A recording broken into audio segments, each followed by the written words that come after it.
Normalement, ce lien d'amitié se base sur deux individus de genre humain, mais aujourd'hui, une question se pose. À l'heure où les écrans remplacent les regards, nos secrets et nos souvenirs s'enregistrent plus souvent dans un téléphone que dans une oreille humaine, alors ma problématique est celle-ci. Et si notre meilleur ami n'avait ni voix, ni visage, mais des notifications?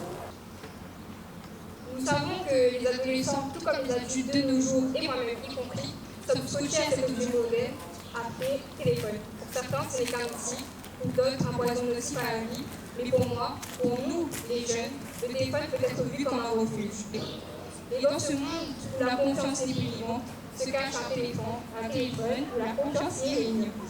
Alors, et si finalement notre meilleur ami n'avait ni voix, ni visage, mais des notifications? Merci de m'avoir écouté.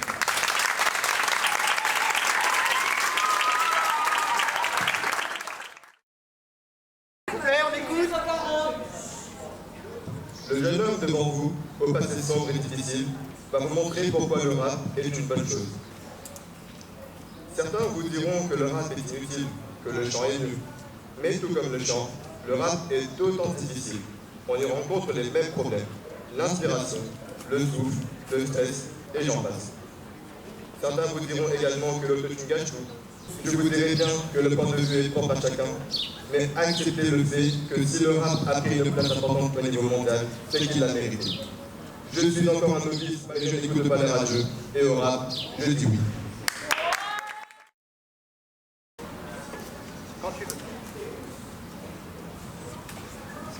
Tout le monde peut entendre ce que tu dis. L'ami écoute ce que tu dis. La meilleure amie comprend ce que tu dis. Cette citation anonyme, soigneusement choisie, est selon moi la définition même d'une meilleure amie. Une meilleure amie est une personne qui nous connaît assez pour décrypter nos silences, mais aussi nos larmes, comme nos sourires.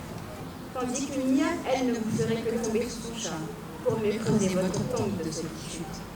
Avec une meilleure amie telle que l'intelligence artificielle, soyez prêts à faire le deuil de vos soirées pyjama karaoké, de vos après-midi lèche-vitrine ou de vos matinées photos et confidences sur le beau et séduisant voisin d'à côté.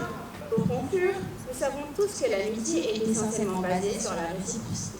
Alors, s'il se pouvait que votre amie Lia est court-circuitée, seriez-vous en capacité de l'aider? Je peux maintenant vous affirmer que Lia ne peut pas être ma meilleure amie. Car dans cette relation, les bases fondamentales de l'amitié qui sont l'association, l'affection et la loyauté auraient tout comme cette relation, perdu tout son sens.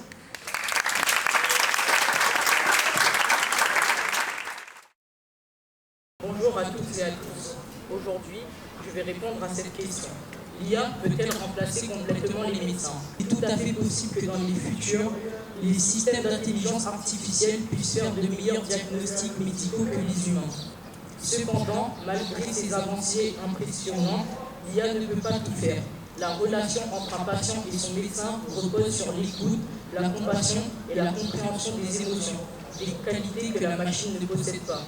Comme le prédit Vinod Khosla, dans 20 ans, il n'y aura plus besoin de 80% des médecins que nous connaissons aujourd'hui. L'intelligence artificielle et les algorithmes le feront mieux. Mais ce scénario ne sera possible que si ces outils restent entre les mains des professionnels de santé. L'IA doit donc rester un outil, un puissant assistant qui soutient les médecins sans jamais prendre leur place. Aujourd'hui, les réseaux sociaux sont partout. Ils nous connectent, nous informent, nous divertissent. Mais une question se pose. Nous rendent-ils réellement plus sociables ou au contraire, nous isolent-ils peu à peu? Prenons un exemple plus concret. L'autre jour, j'étais dans un café et j'ai vu un groupe d'amis assis ensemble, mais ils ne parlaient pas. Ils étaient tous plongés dans leur téléphone, absorbés par un monde virtuel. Alors, ils avaient de vraies personnes en face d'eux. Cela ne vous dérange pas parce que moi, si ces plateformes censées nous rapprocher nous coupent parfois du réel. Nous préférons envoyer un message plutôt qu'appeler. Nous réagissons avec un like plutôt que d'exprimer un vrai sentiment. Nous avons des centaines d'amis en ligne, mais combien d'entre eux appelons-nous quand nous avons un problème? Parce qu'au fond, aucun like ne vaudra jamais un sourire sincère, un message ne remplacera jamais une étreinte, et une connexion Wi-Fi ne sera jamais aussi précieuse qu'un moment réel partagé avec ceux qui comptent pour nous.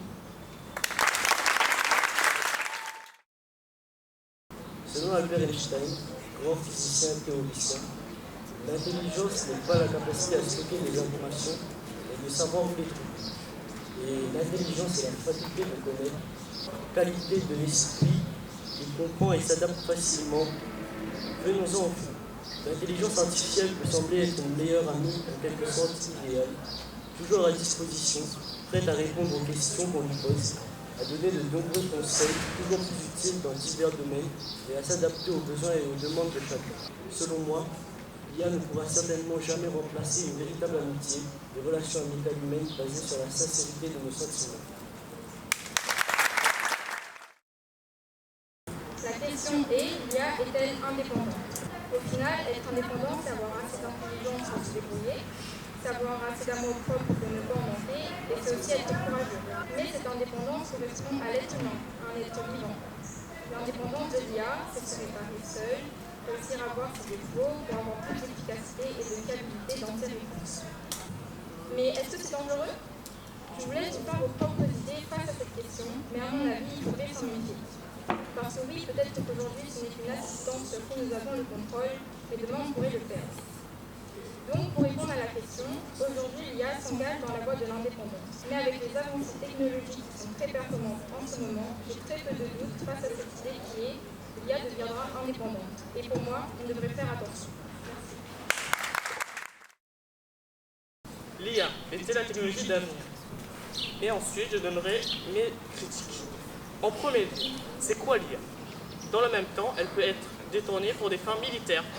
Imaginez-vous une armée puissante, dotée d'une industrie totalement contrôlée par l'IA. Elle pourrait conquérir le monde à elle seule.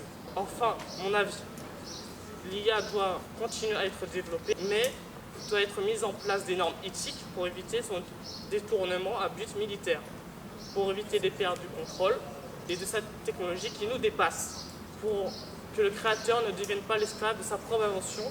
Bravo.